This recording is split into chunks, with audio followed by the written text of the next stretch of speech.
What's up, guys? It's Richie Rich back yet again, and this time I'm gonna be giving you my thoughts on probably the best year ever in professional wrestling. And yes, we are talking about the WWF, which is now the WWE. Be sure to check this out.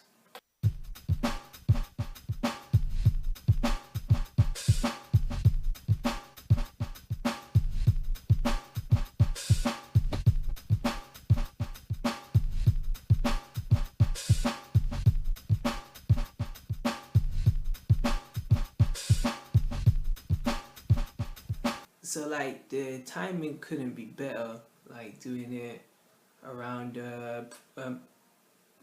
you would even say an historic day was probably going to be taking place. Probably, let's hope probably, but like it being like the anniversary of 35th anniversary of WrestleMania. And just like a little side note, the first WrestleMania that Richie Rich watched was the 17. I actually missed the one in the year I'm talking about, 2000.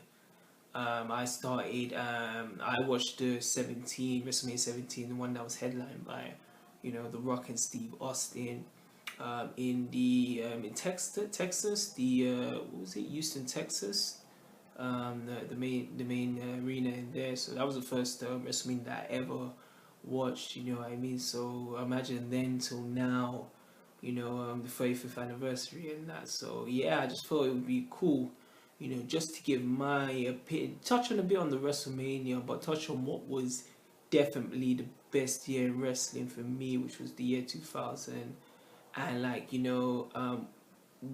how it got me into becoming like a pro wrestling fan as I am today. So like I was always pretty much a big, like I've always been like a pretty much fan in like comic books and like gaming, like from very young age, man. I've always been into like that entertainment.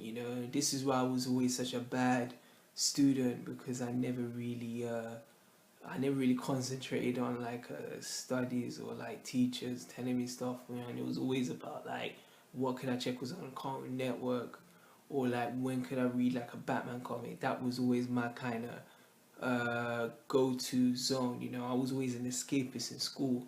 So like with that on one side, like you had your comics, then I had my gaming. I wouldn't say I needed one outlet, but I can't remember one day I was just skipping through channels, and I remember, I think this was one of the first times I ever watched it. It was I just saw like a ring, and I saw yeah, I remember this. Yeah, I saw the WWE superstar. And this is how I obviously became a Jerichoholic. I saw a Y2J facing HHH, Triple H, during the Attitude Era, as I didn't know it now, but it was when it may have been the Phantom Win, which I'll talk about later. But yeah, I think this was the early instances where I saw Jericho, Y2J fighting Triple H and that McMahon Helmsley faction.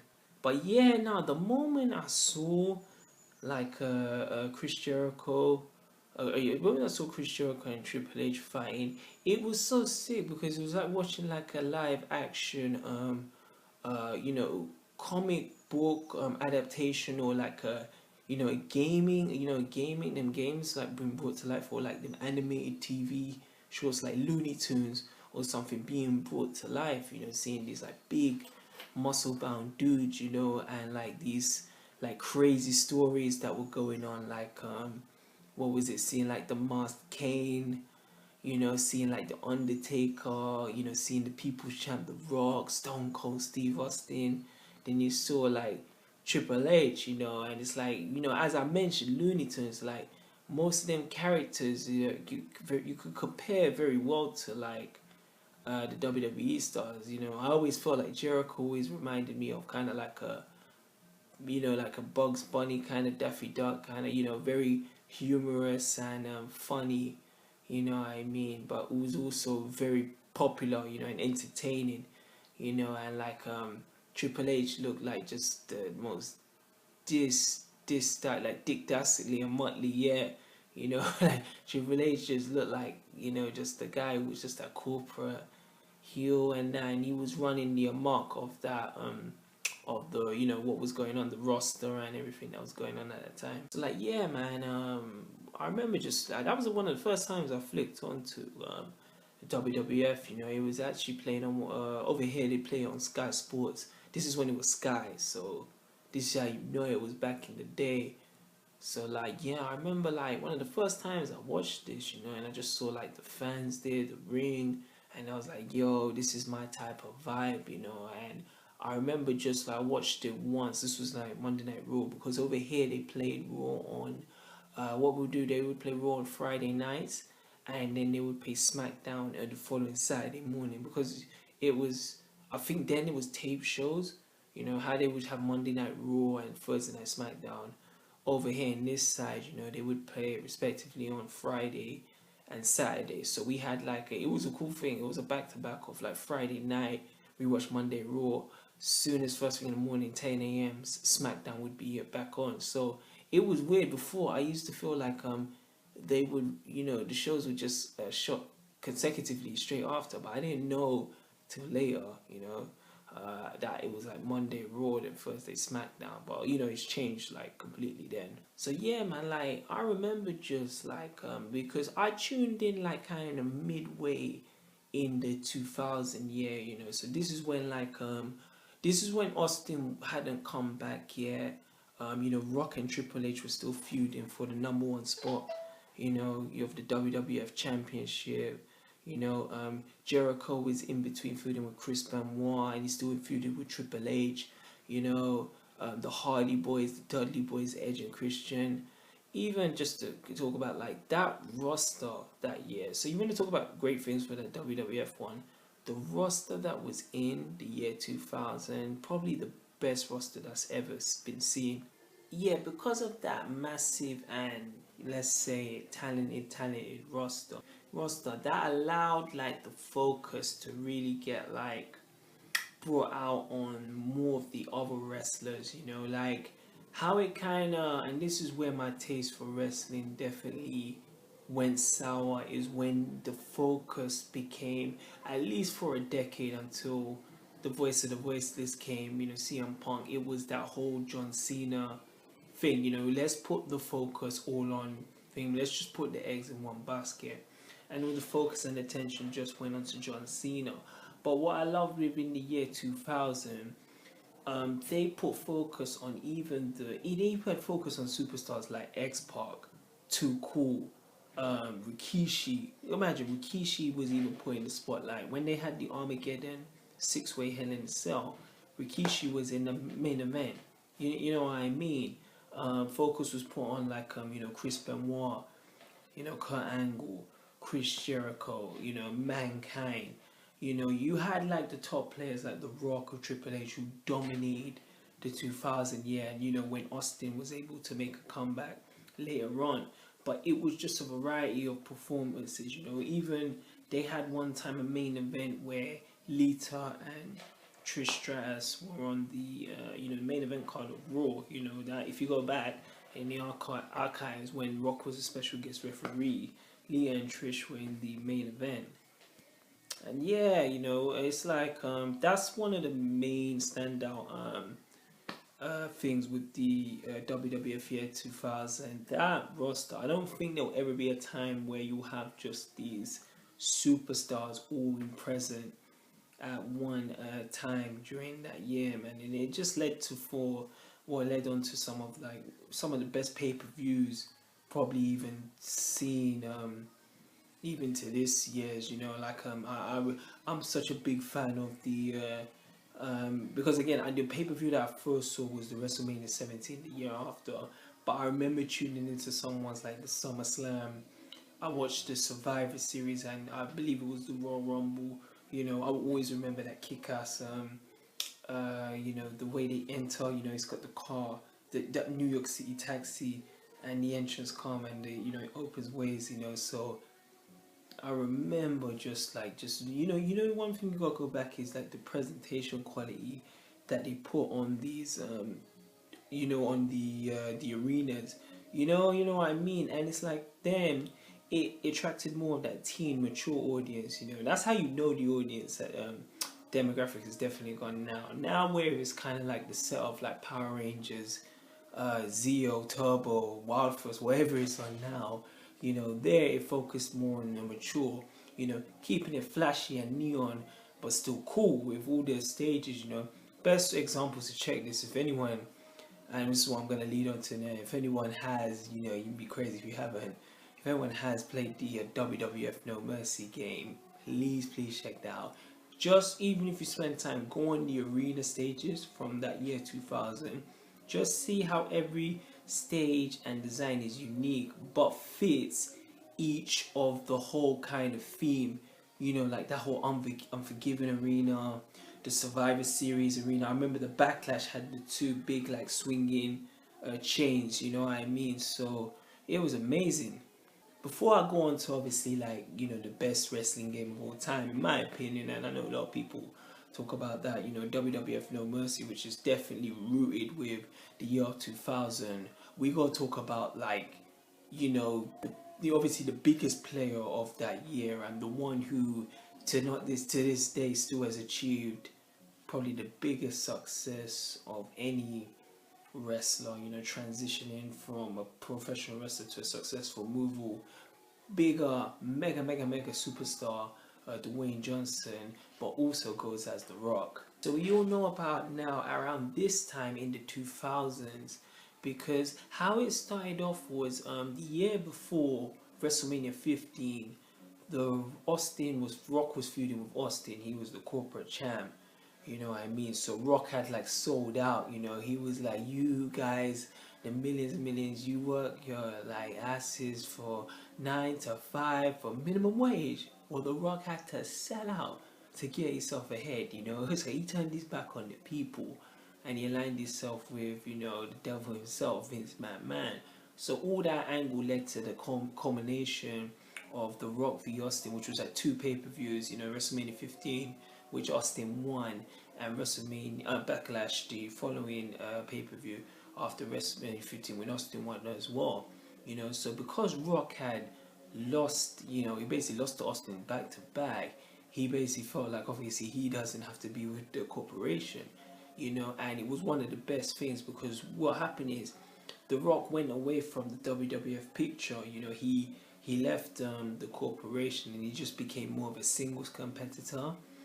And what allowed is this time, because this was one of the times where The Rock, he wasn't with the Nation of Domination, he wasn't with the corporation, he wasn't with any kind of particular faction. He was with Mankind a bit later, Mankind, Rock and Sock, but it's like there was time for now. From this was like after WrestleMania, which was like that early summer, so like I think June, all the way to the end of the year, going to the following year of 2000, Rock became more of a single competitor wrestler, where he was just out for himself.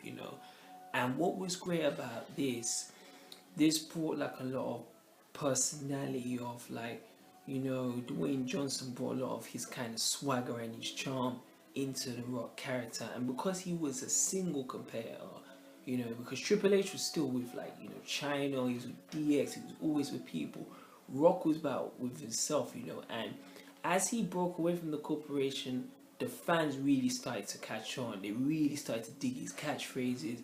They started to dig his athleticism, his look. The Rock was total package, 6'4" Samoan, half black, half Samoan, super attractive guy. And he just brought his level from, say, in the corporation. He was there and he was a star. Within like the late 90s, he able to catapult himself to the megastar stage, because what helped was, even though Steve Austin had beaten Rock twice and was still the WWF champion, because after Rock had lost the 2 matches against Austin, he didn't even win the belt again until Backlash year 2K. You know what I mean? He was in the WWF title picture there and there, but the only belt that The Rock had was the tag team titles with Mankind. And it's great because it did him a lot of justice, because with Austin, you know, Austin had the bad neck and he did that storyline, you know, where he got ran over by the car because he had to get surgery. Austin left, and it's a big risk thing because, you know, you look at now like how the company is, because they put all their baskets on John Cena. Now that Cena's not there, there really isn't like a mega star that can, you know, replace Cena. The closest thing to Cena was CM Punk. At that time when Austin left, Rock was right behind him, and he was able to just like fit him perfectly. Like as Austin was leaving, Rock immediately took over. You know, like Rock really started to get steam. He was really feuding with like the Triple H and McMahon thing, but near the end of '99, you know, he was he was feuding again with, like, I believe it was Big Show, Paul White, and this led into, like, you know, him. Where it really all started is like he entered in the Royal Rumble 2000, which is a great pay per view. You know, that was the one where, you know, Taz debuted for the first time. Y2J, I've been talking about later. You know, he won the Intercontinental Championship again, and, you know, so many great pay per views. But The Rock won that, even though like his feet touched the ground, he basically won the Royal Rumble, and he went on just on going this mad dominance in the year 2000. And it's even a note, you know, I will talk on the games later, you know, but I've just mentioned this quick note is, if you look at, you could just see how it went from Austin to Rock within the space of the year. If you look at the WrestleMania 2000 and few of the other magazines and media that was advertised, they always put the main guy as Steve Austin, you know, like WWF Warzone Attitude. Austin was on in the middle. When it went to the year 2000, you had the SmackDown games and you had No Mercy. All the media and the poster, they all featured Rock as the main guy. Like, this is like the, you know, the David Beckham of wrestling. This is the main superstar attraction, you know. So within 1 year, you just saw Rock like kind of just jump over Steve Austin. Yeah, and where I love it was, as I was mentioning, the Rock really got that. He really became like the people's champion, you know, where he was, because it was great, because you gotta give some credit, even though I'm not a real fan of, I'm not a fan of Triple H or Paul Levesque anyway, but I have to give them credit where, you know, sometimes you can have like a great hero needs a great villain, you know, like, you know, Batman needs Joker, Superman needs Lex Luthor, Link needs Ganondorf, you know what I mean? Every great hero needs a great villain. Within that year, you know, the People's Champ's greatest villain was Triple H, who was like this political, corporate sleaze, you know, and then he had the boss's daughter as his wife, you know, and the Man Helmsley faction, which was great, they went in their ways to just basically screw with anyone who wasn't with them. So whether it be The Undertaker, Chris Jericho, The Rock, the Hardy Boys, anyone who wasn't with them, they would be taken out. You know what I mean? So like The Rock was the main raider because him and Triple H were mainly competing for the prize at the time, the WWF Championship. So it went in this mad kind of back and forth. Like The Rock faced, you know, Triple H in that fatal four, which has always been said has never been really great. You know what I mean? Rock ended up losing that. Following pay-per-view at Backlash, he faced Triple H again, where Austin would come out and, you know, assist The Rock. Rock would get the victory and get that WWF Champions. And Austin's a year at 99, he won it again. The following pay-per-view after, Rock, Triple H, Iron Man match. You know, Rock faces Triple H in 1 hour, 60 minutes. And surprise, surprise, The Undertaker comes in this new, like, super, oh my gosh, that badass Undertaker gimmick. My first favorite incarnation of Undertaker. He comes back and he makes this like triumphant return, but Rock loses. And then in another pay-per-view, I believe it's Rock, it was Rock, Kane and Undertaker versus Triple H, McMahon, and cannot remember the other guy. So it was like a six-man tag, you know. I think it may have been, I don't think it was Kurt Angle, but it's a six-man kind of tag, and whoever wins, you know, wins the championship, you know, like six-man tag. But it's like if Triple H pinned the Rock, he would win it. Whoever gets a pinfall wins the championship. And then Rock won it again, you know. So it was just this great back and forth with like The Rock, Triple H, then like Kurt Angle, got involved, but it just was a nice always image and picture of just seeing that year in 2000. You always see The Rock with his like $500 shirt holding the championship. It always gave me just this nice kind of inspiration of like, seeing this NFL player who like failed and made it to the top of pro wrestling. You know what I mean? It's just a lovely, lovely image. Just hear how he at that time, he represented the company, and he was at that time he was the best in the world. All right, yes, and now I would definitely speak about the gaming side. Um, you can even tell now, and I can say this proudly as a wrestling fan. How much the WWE and pro wrestling in general has fell. Even because remember at this time WCW, even though it really soured down the ratings, it still was there as there was an alternative to WWF. WWE just being the only vehicle, it just allowed them to get complacent. And if you just look at how the gaming has dropped since this game, No Mercy, it's our all time low, man. Like that whole SmackDown v Raw series, the WWE 2K, man. It's like if what would happen is I've actually played, because I played WWE 13, which I think that was real cool.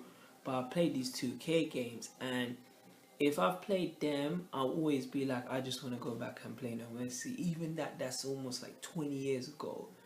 It captures the main mechanics that the Aki Corporation, they capture just the main mechanics of what made wrestling such this big, great, phenomenal, phenomenal pop culture hit.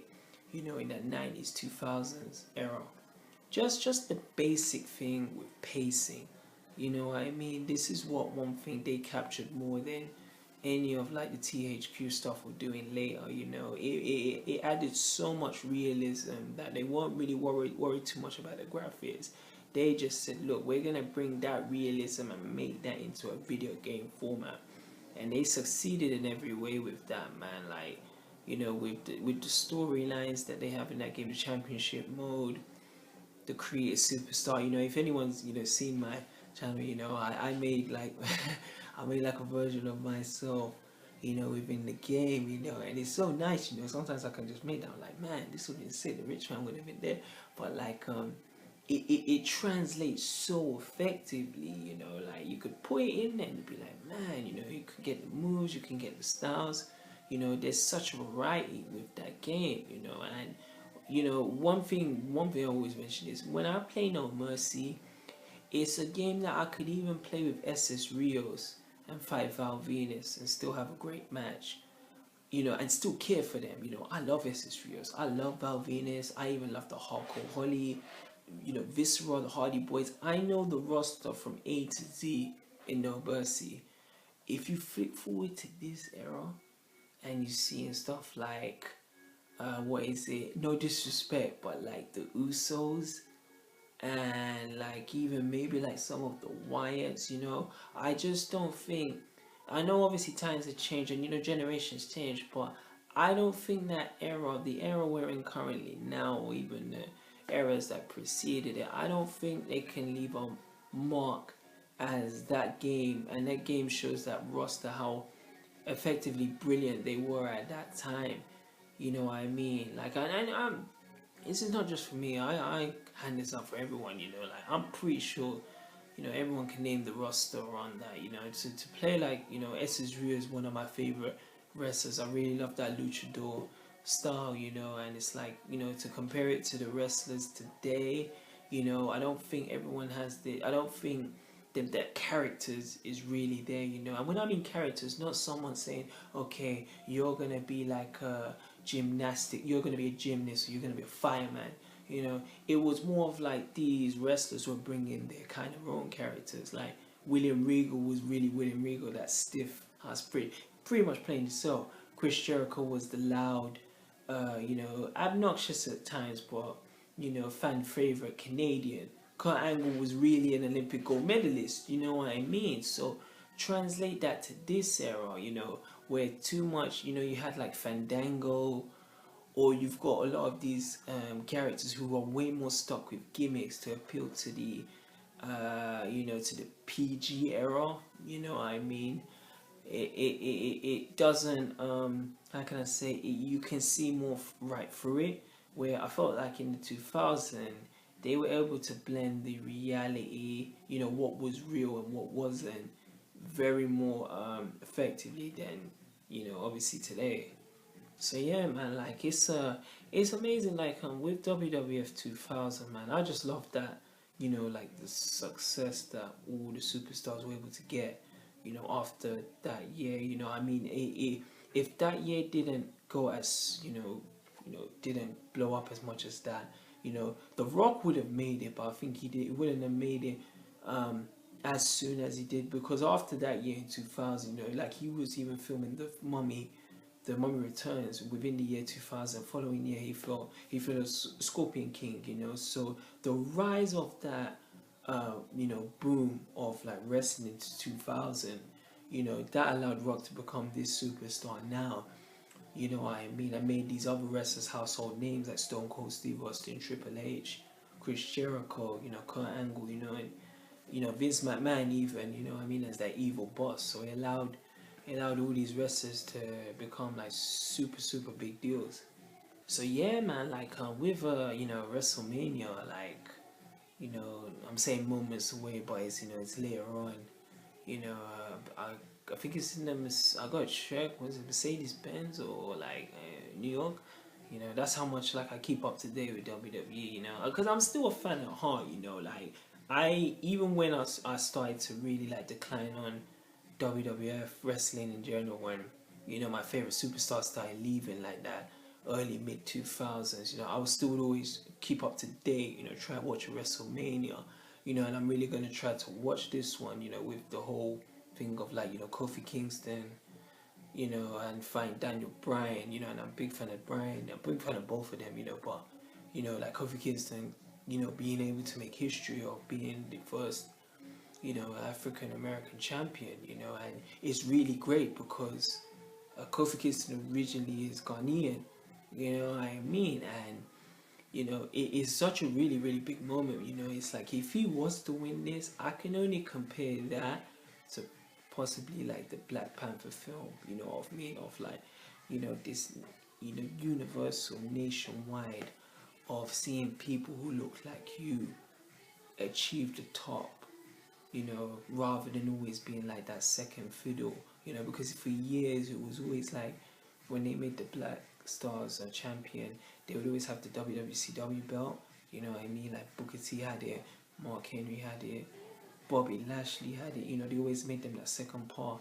I remember the douchebag Triple H made that apparent when he did that promo with Booker T. Everyone's must have seen it, that where he just basically belittled black people in the wrestling business, and like saying they would always be there just to entertain. So fast forward now, seeing Kofi Kingston, even though obviously wrestling has changed in so many ways, you got the women's, all like main eventing, first time main event in WrestleMania, and like Kofi Kingston to, make history as the, what I mean, or the first black champion, yeah, I'm really, it's got me back into it, because I did miss a few WrestleManias, but when I heard that, they're actually gonna go through with it, what I mean, big ups to man Kofi, man. I really hope he can pull this off.